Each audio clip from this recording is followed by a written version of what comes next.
I don't think you have to go to college to learn how to build things. I think that as soon as you can find a mentor that's willing to teach you, and if you're willing to learn and put the time in, I think construction is one of those things that anybody with the will can do it. I think it goes for anything, just like software. I didn't go to school, and I've got a software company. I never went to school to write code or anything like that. I think that it just comes down to like figuring out what you want to do, putting your mind to it, and finding a mentor that can teach you along the way.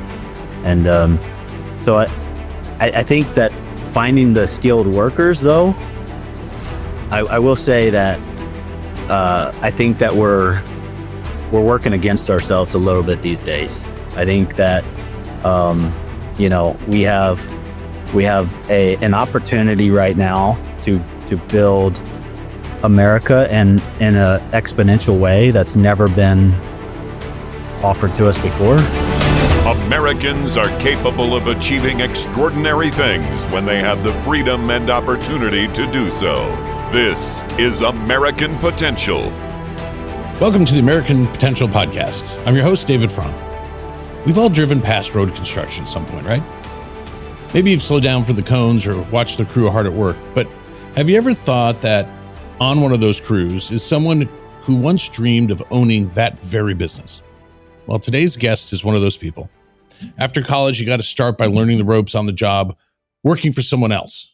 But deep down, he knew he wanted more, and eventually, with a partner, he took the leap and started a company. It wasn't easy in the beginning, but it was worth every bit of the struggle. Now, he leads companies that don't just build roads and projects, they build people. He's passionate about hiring straight out of high schools, giving second chances to those who need them, and opening doors for immigrants chasing the American dream.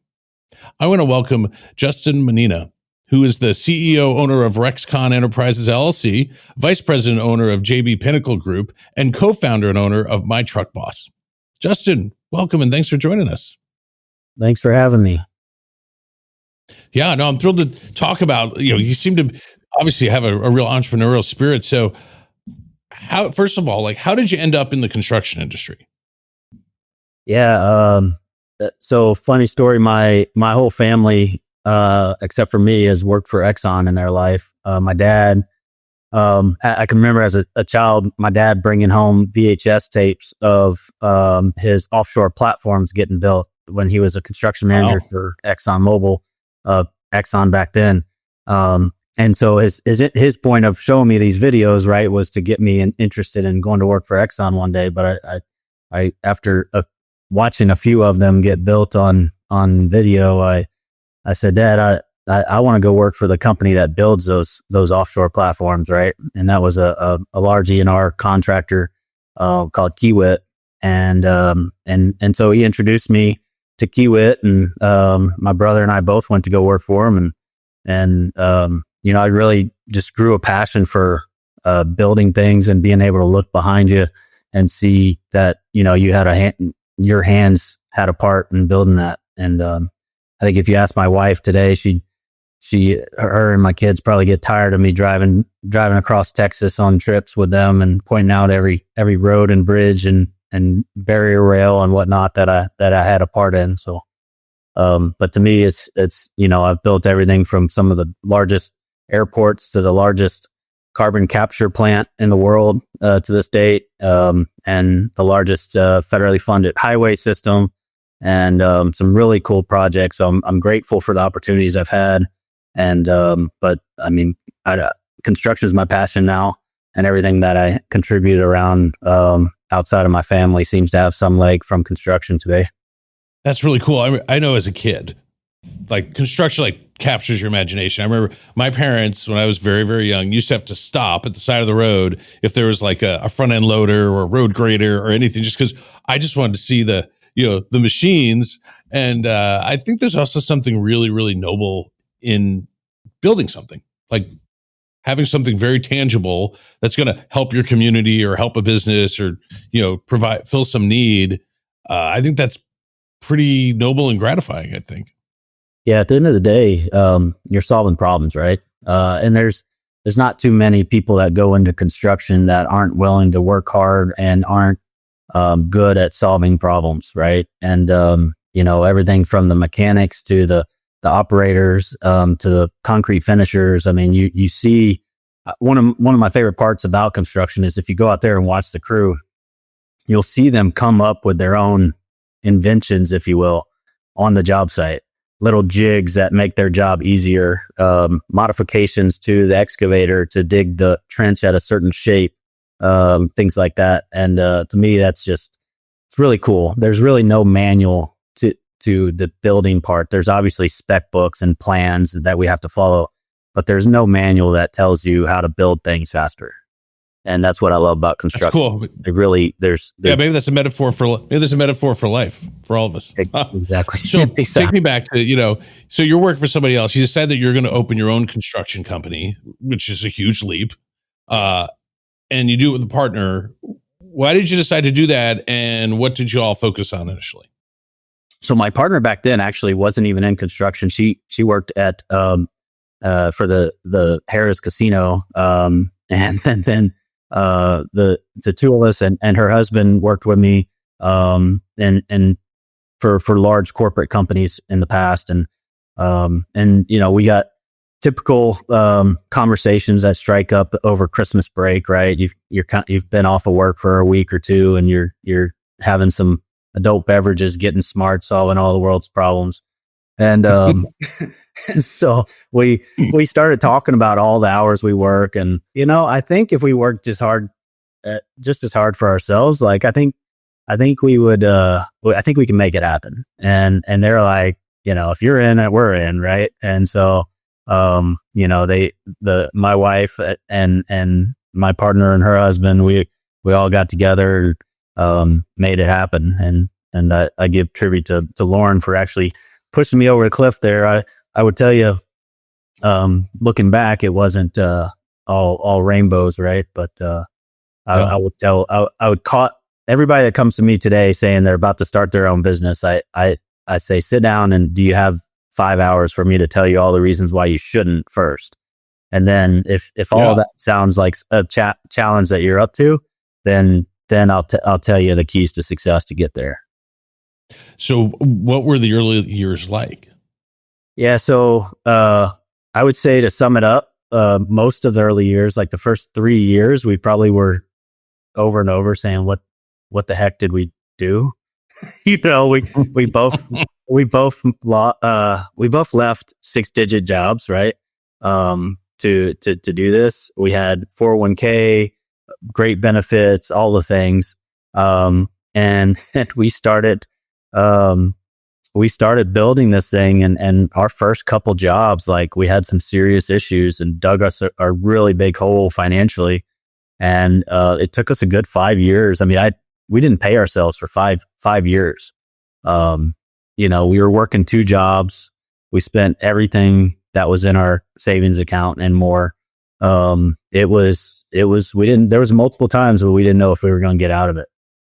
And, but you just keep grinding. And if you really believe in yourself, and, after 8 years later, we've grown into another company even, to separate the branding and the type of work that we do. But like now we're partners in, 4 different projects, adventures that we've got going on. I wouldn't trade my partners for anything in the world. I would say that's the biggest thing, right? Is you hear all kinds of horror stories about your partners. But I would say I struck gold there, and I've got a pretty good, group of partners, and we treat all of our companies like family. And, when we go to work, we don't feel like we're going to work for somebody. We're just going to hang out with the family.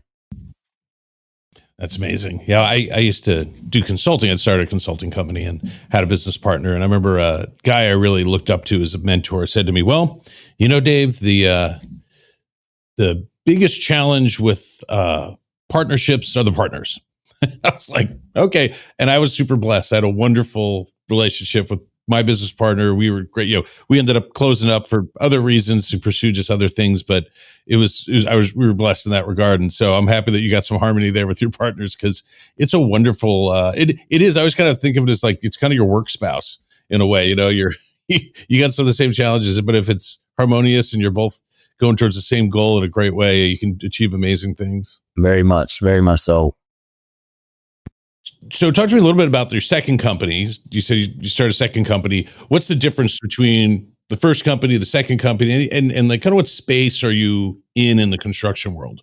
Yeah. So essentially JB Pinnacle was our first company. It's been going on since 2016. That company has, found a niche. We're essentially a specialty concrete subcontractor. So we don't work directly for the DOT, but we do a lot of DOT work. We work for the general contractors that, we do a lot of highway work, but we also do, we're diversified in markets. So we work in water, light rail, wastewater, power and energy, but, we do a lot of where we've really developed a niche for JB Pinnacle is with our, slip form barrier and curb. So we have these specialty machines that can, put down, 1,000 foot of concrete wall in a day with one crew. Whereas if you were hand pouring those, with just wood forms or steel forms, even you might only get 100 foot a day. So it's 10 times production, per crew. And, so we do that all over the state of, Texas, Louisiana, and Oklahoma.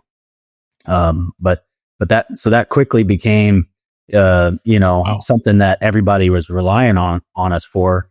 But as we grew our team, we realized that we had, the expertise and bandwidth to do more. And so we established Rexcon Enterprises really to go after the different types of work without polluting the brand that we built with JB Pinnacle. One of the things that I find that, particularly in construction, but all businesses do sometimes, is they try to do too much instead of just doing what they're good at.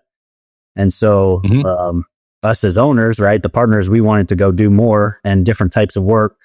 For example, working in the power plants more, doing some light dirt work, doing some pipe, stormwater, things like that, and more in the energy sectors. And we didn't want we don't want our focus of what makes us successful at JB Pinnacle to stray, right? So we started Rexcon Enterprises really to be essentially a general contractor that can work in diverse markets and work directly for the client. And there's probably some times where JB Pinnacle is going to do work for Rexcon and whatnot, but essentially we're setting the companies up to run independently for their own brand. Cool. Well, and then to take it further, you created an app. Yeah. Why did what need did you see that needed to be served? Like, what problem did you want to solve that led you to create an app? Yeah. So so I mentioned how I was working multiple jobs, while starting JB Pinnacle, right? And that was, a lot of that was helping, software companies focused in construction markets, helping them build solutions for real problems on the job site. So I was feeding ideas, drawing up schematics, talking to the developers and steering that direction for a couple different companies. Particularly during the COVID years, one example is, e-ticketing, right? So I was involved in, going around the United States, meeting with the DOTs and educating them on how we can make e-ticketing happen for the bulk material industry. So think about the rock coming to concrete plants and asphalt plants, and then the concrete going from the plant to the job site. All of that, right, was happening before COVID, was happening by paper, 100% paper, exchanging hands, making copies of tickets, and going back, getting driven half an hour to an office to get keyed into a system somewhere, right, or Excel spreadsheet.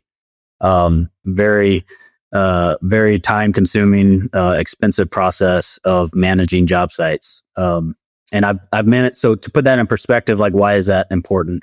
I've managed highway projects before that had $60 to $70 million worth of trucking and aggregates on a job. Not to even mention the million yards of concrete and 600,000 tons of asphalt on that job, right? So that there's a lot of paper tickets that go into an infrastructure project, and every one of those still to this day, most of those projects are still happening via paper, except for what the industry has been able to convert is like concrete, asphalt, and aggregate tickets.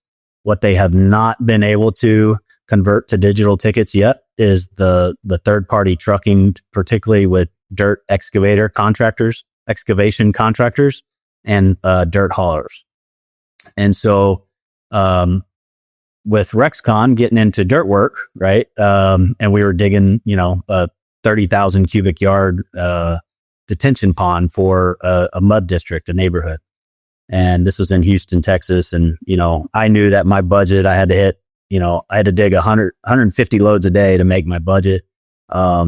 But I have all these other jobs statewide and in Louisiana that I was checking on. And so I wanted to know every day, how many loads I got. Well, today, most dirt contractors have to rely on those paper tickets to get back to the office, somebody to key it into an Excel spreadsheet or to send an email out. It's very delayed. So the timing of information, right, in the construction industry is still pretty delayed. Most projects do not know every day how much dirt got placed on the job. They know it now for aggregates. They know it now for concrete and asphalt because we've already gotten there, right? We're not there yet on dirt. And so what I've developed here is with my partner Kyle is which Kyle worked with me through those years at these companies doing all the same things. And when the need came up, we both said, nobody's ever really solved this third party trucking solution. And so what we did was we built a digital time card and ticket for the dump trucks to use and the contractors, the excavation contractors that are buying dirt, for them to keep track of their loads electronically on a mobile app.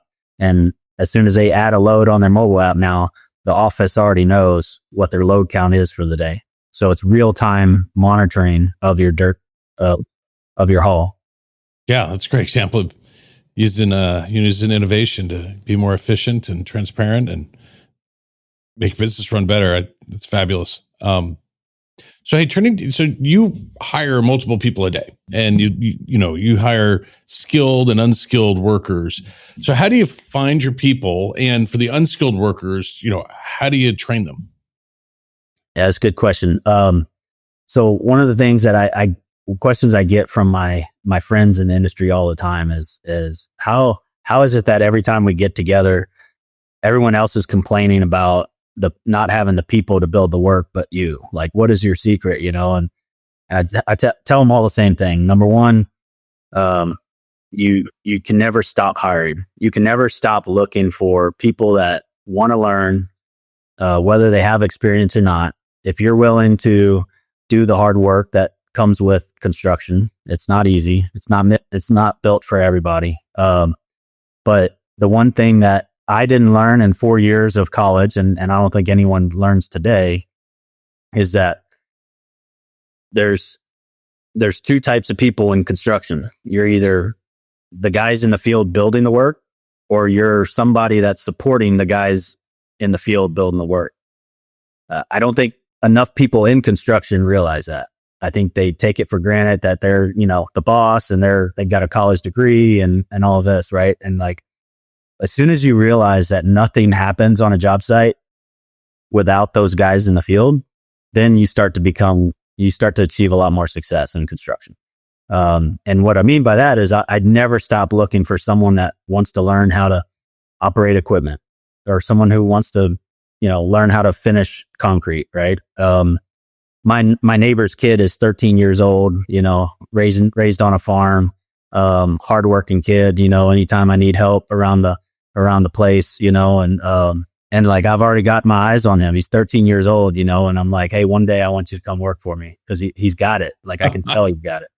And like, in his eyes, he's like, yeah, whatever, like, I'm just going to go build fence the rest of my life or whatever, right?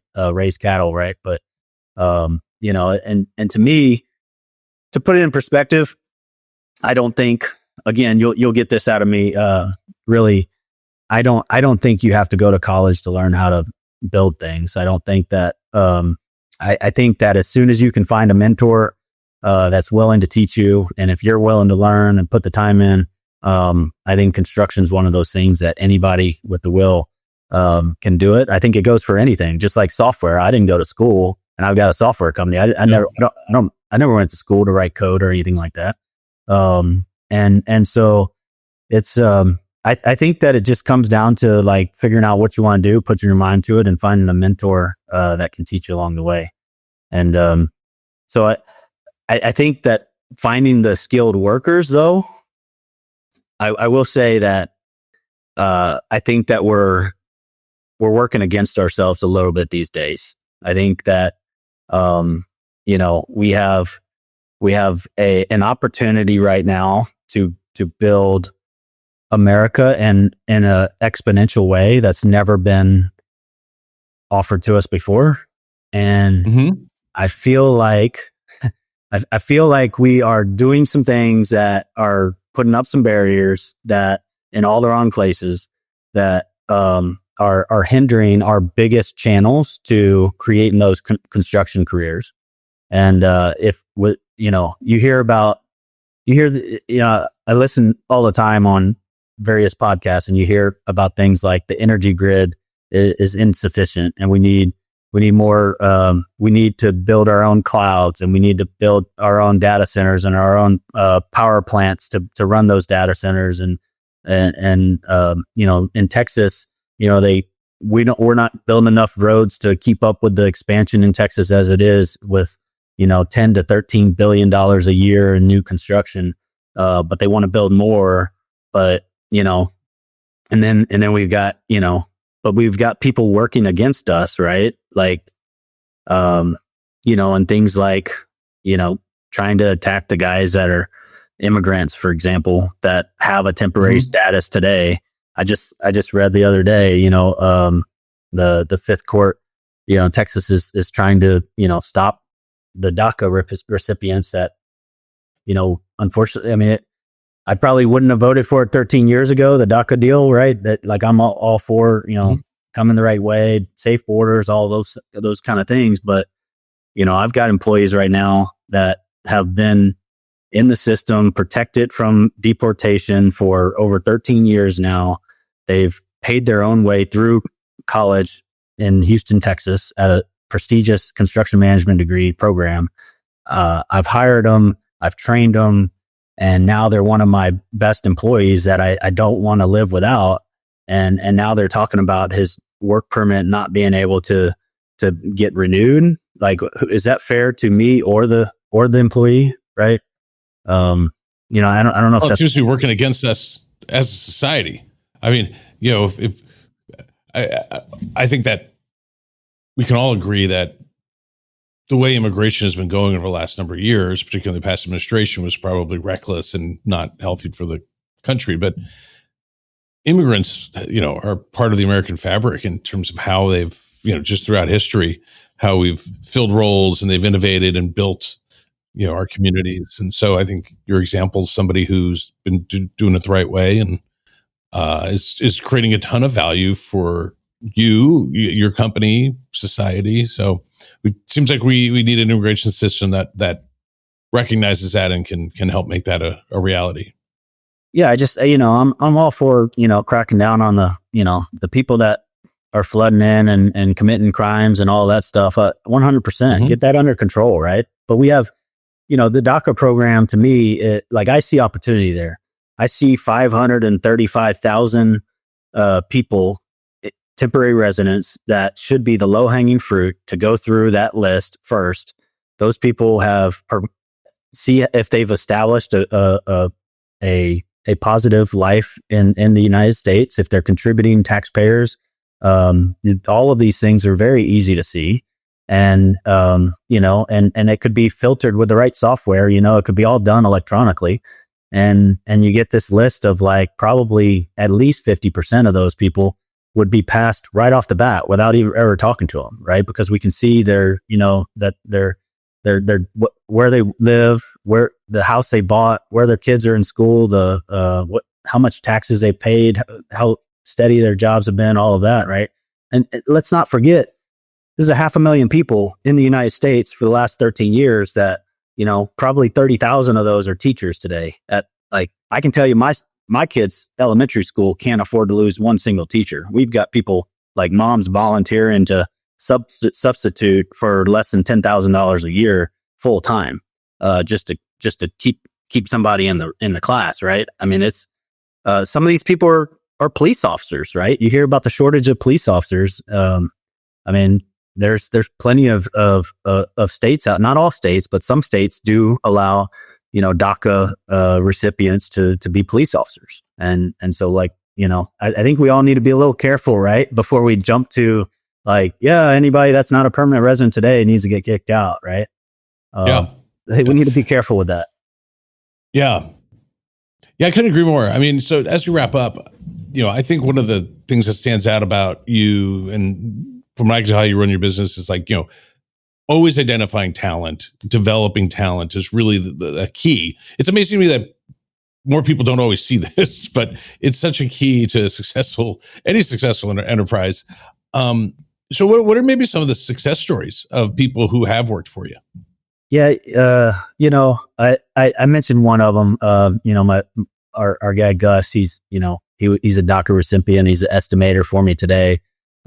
He, put himself through school at the University of Houston, construction management, and fortunately, the only avenue for DACA employees to become a citizen today is to get married to a citizen. Right. And fortunately, he's found his person and got married and had 2 kids, and, he's on his way to, citizenship. And, actually he told me just 2 days ago, he told me he got approved, had the interview and got approved for his, to go through the next steps and whatnot. So, really proud of that. But no, going back to even back in 2000, I'd say 2009, I met a guy who was, typical, he went to, a D2 college scholarship, but, in football, he thought he was going to go pro. He was kind of like one of those guys that was definitely going to go pro, right? But he got hurt, he got injured, and his career ended in a snap of the fingers, right? I was building a power plant in south of Houston, Texas, for my previous company, and a power plant and a carbon capture plant. And he showed up looking for a job, and our HR, and we were hiring 50 people a day. I mean, we had them running through the turnstile. Wow. And we had to get up to 900 employees on one job site in less than 6 months. Or else we were gonna be heavily impacted by LDs, right? And so we were just hiring everybody that wanted to, and I saw this guy get turned away from our HR office, right? And he's walking away. He didn't have any tools in his hand or nothing, right? And I went and chased him down. I'm like, hey, this guy's built like a football player, right? And I said, hey man, what's your name? His name's Vernon. And he's like, man, I got no experience. I got no education. I thought I was going to play football. I'm college dropout, and I've gotten into a little bit of trouble. So I've got a record, right? And HR said, due to my record, I can't make it.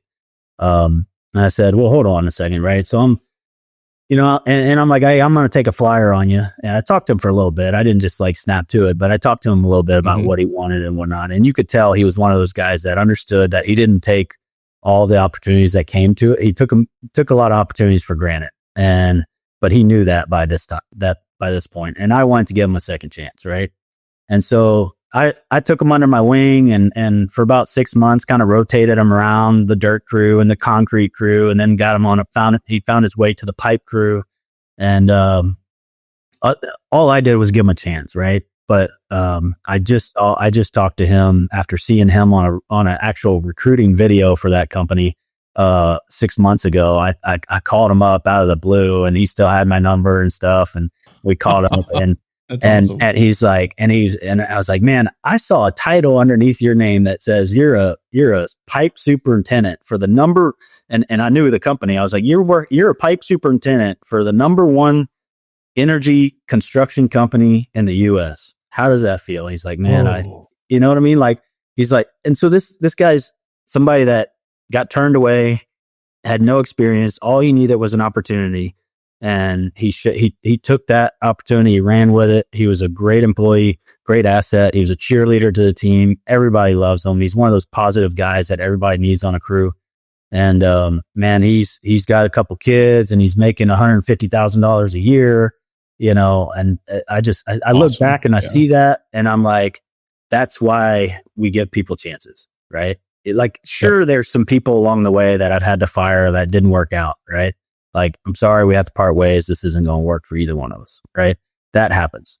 But yeah, so I personally would love to find a way to open more doors for construction careers, particularly through like high school recruitment programs, prison release programs, immigration assistant. I think there's some channels that we can open up more. Yeah. I just talked to a friend yesterday actually about this, and they were saying that well, this is my partner was telling me about this. His son is in a school of over 1,000 kids. Their shop class only allows 30 students to make it into the shop class. So you know what I mean? This is a high school with over 1,000 people in it, right? And only 30 of those kids can learn the trade, be introduced to the trade, I should say, right? So I think we got to do a better job there of introducing, getting in where we can, whether it's in a prison, in a high school, in the immigration line. I mean, I know 50 companies that, you know, when all the immigration stuff was going on, when they had all these border checks going on, I know 50 companies that would have loved to pay money to stand at that gate with a sign, you know, anybody that wants to do construction, come over here, right? But, you know, we make it hard on ourselves. Well, it seems like we need to get that system. The immigration system does need to be fixed, and so that we can be getting the talent that we need. And I think I love your message on kind of second chances and even the trades right out of high school. You know, I think that we've had a fallacy that going getting a college degree is the right thing for everybody. And, myself having adult kids, high school kids, younger, we've started to have those conversations, whereas before you didn't think about it. But I really appreciate what you're doing to help spread that word and kind of, frankly, you're reflecting like a belief in people when you go and look at them and see past even certain marks and say, hey, you can really be productive and unleash a lot of potential. Yeah, you hear the old whippersnappers all the time, right? These kids these days, they don't want to work. Like, I don't believe that. I refuse to believe that. I'm not going there. Like there's people out there, always has been lazy people, and there always has been hardworking people. And I feel like if you just never stop looking for somebody to train, I can stand here today as a testament of that. The top 3 people in our companies, not a single one of them came to us with construction experience. Wow. Every single one of them was mentored. Every single one of them was mentored by me and my partners. One came in, basically with like an animal science degree, wanted to be a game warden, then realized it wasn't going to pay the bills. Another one was a lab tech, for an urgent care, and he realized he was capped out, and he was going to make the same thing the rest of his life with no place to go. Right. And he took a ride with me for a week in the passenger side of my pickup. Right. And, and at the end of the week, I'm like, are you sure this is for you? He's like, yep, this is what I want to do the rest of my life. And he's running our whole Central Texas area with, 80 guys under him. So, it can happen with the right leadership and training and mentorship. And, I just think that it's about giving people opportunity. Yeah. Now, let me put it really real quick, if I may. Yeah. Just for those that there might be some parents that are like, I don't know about this concept of my kids not going to school. Right. Look at the average salaries of, name the degree, whether it's a mathematics degree or a poli-science or business, whatever, right? Go out there and look at the average salaries of these kids coming out of school with a couple $100,000 in debt from their school, right? And and I'll tell you today, like these people that I'm talking about, whether they come out of prison or the immigration line or high school, the bottom line is when they put on our hard hat, the lowest guy in our company makes like, I think $21 an hour. I mean, that's we are not trying to hire people that want to work for a low wage. These are serious, like, wages that a lot of people would love to have. Average, the average person, the average direct hire that works in the field, whether you're operating a skid steer or and this is in Texas, by the way, which is some of the lower wages.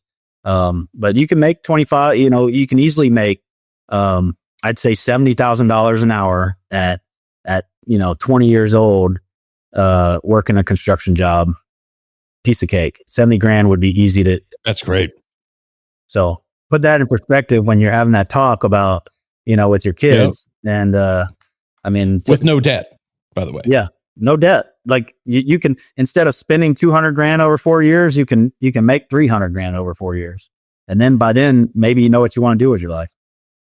Yeah. And those are conversations I was having with my son. It's exactly, I'm glad that we're starting to think that way though. So, well, Justin, I really appreciate like your story of entrepreneurship. It's a pretty cool story that I really love hearing. And then, giving back, believing in people, really taking a chance on folks and kind of recognizing that we need to do things a little differently in terms of our workforce and so that we can actually stay competitive. So I appreciate the time you spent with us and loved hearing your story.